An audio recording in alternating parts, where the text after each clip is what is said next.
তাহলে সমাজকে শান্তিপূর্ণ করার গাইডলাইন হচ্ছে আল্লাহ রাসূলের পক্ষ থেকে যে নির্দেশনা আসবে এটা আপনাকে কম্পালসারি টু অ্যাবাইড বাই, এটা মানতেই আপনাকে হবে। এবং রাসূল সাল্লাল্লাহু আলাইহি ওয়াসাল্লাম যেটা শিখিয়েছেন ওইটাই স্ট্যান্ডার্ড, এর চেয়ে আর ভালো করা যায় না। এক সাহাবী বেশি ইবাদত করতে যেয়ে বললেন যে আমি আজ থেকে সারা রাত তাহাজ্জুদ করব, রাতে আর ঘুমাবো না। আরেক সাহাবী বললেন আমি সারা বছর রোজা রাখবো, আমি আর রোজা ভাঙবো না। আরেক সাহাবী বলে আমি আমার স্ত্রীদের কাছে যাব না, আমি সন্ন্যাসী জীবন যাপন করব। তো রাসূল সাল্লাল্লাহু আলাইহি ওয়াসাল্লাম শুনে অপছন্দ করলেন, বললেন তোমরা নাকি এমন এমন বলেছো, আমি তো বিশ্বনবী রাহমাতাল লিল আলামিন, আল্লাহর হাবিব, আমি তো কোনো দিন রোজা রাখি, আবার কোনো দিন রাখি না, সোম বৃহস্পতিবারে রাখি, অন্যান্য দিন তো রাখি না। আবার রাতে আমি ঘুমাই, আবার তাহাজ্জুদও পড়ি, আবার আমি স্ত্রীদের সাথেও মেলামেশা করি। তো আমার এই ব্যালেন্স লাইফ লিড করেও তো আমি আল্লাহর শ্রেষ্ঠ হতে আমার কোনো সমস্যা হয় নাই, তোমাদের কি সমস্যা হলো?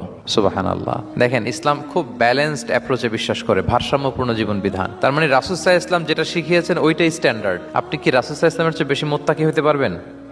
বুঝে থাকলে আওয়াজ করে বলুন, আল্লাহ রাসূলের চেয়ে বেশি বুজুর্গ হওয়া সম্ভব? মুত্তাকি হওয়া সম্ভব? আল্লাহওয়ালা হওয়া সম্ভব? তিনি যেটা শিখিয়েছেন ওইটাই স্ট্যান্ডার্ড। তাহলে আল্লাহ রাসূলের চেয়ে বেশি বোঝা চলবে, ওনারা যে নির্দেশনা দিয়েছেন সেটা মানলেই জীবনের সুখ।